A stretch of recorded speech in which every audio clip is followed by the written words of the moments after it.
Kalau sekarang total anggotanya ada berapa banyak Mas Dian? Kalau yang tercatat dalam jejaring sosial itu sekitar 772. Yang aktif itu kita sudah aktif sekitar 60 orang gitu.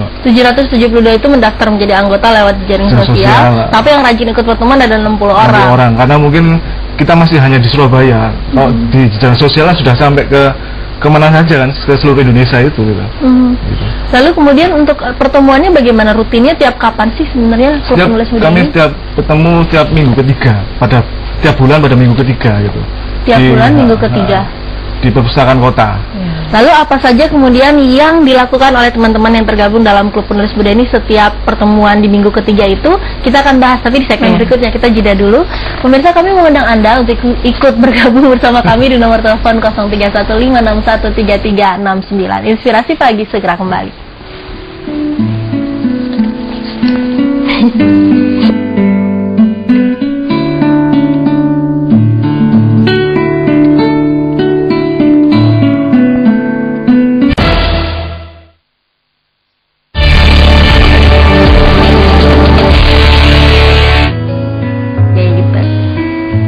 Anda masih bersama kami pemirsa dalam program Dialog Inspirasi Pagi, masih bersama Bunda Sofi dan juga Mas Dian.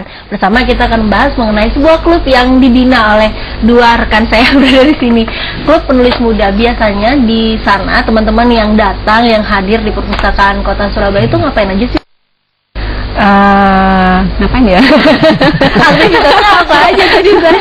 Ya, aktivitasnya biasanya ada kita workshop. Ada yang workshop pendek, artinya mereka datang cuman untuk sekali itu aja, dapat ilmunya sekitar 2-3 jam, habis itu mereka udah bye-bye, nggak ketemu lagi gitu.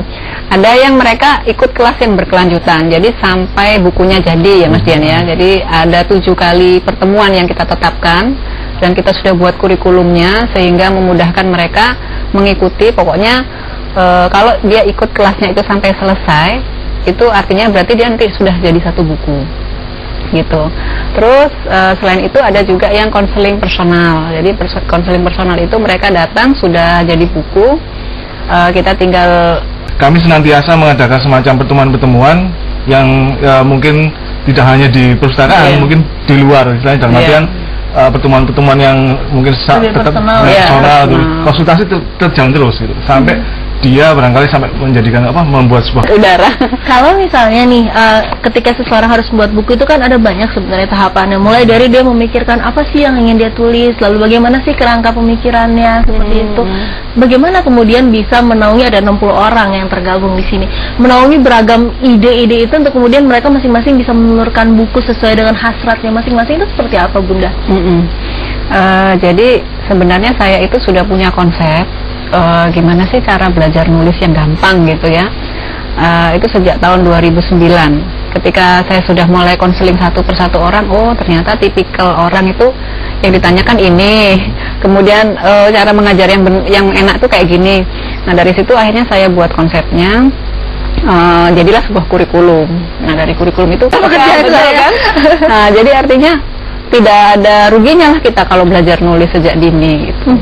Terakhir Mas Dian, mungkin ada yang ingin disampaikan kepada anak muda Kota Surabaya terkait dengan menulis ini?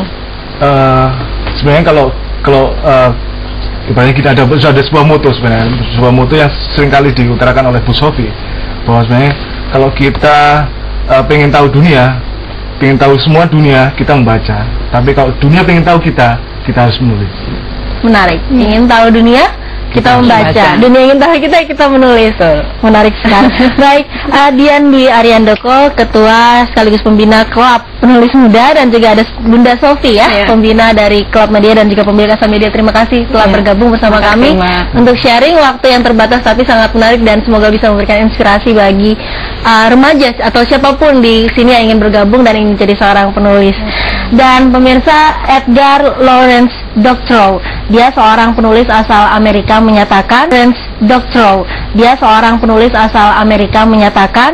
menulis harus bisa memberikan sensasi kepada pembacanya. Paling tidak itulah yang dilakukan untuk menjadi seorang atau bisa menghasilkan tulisan yang baik.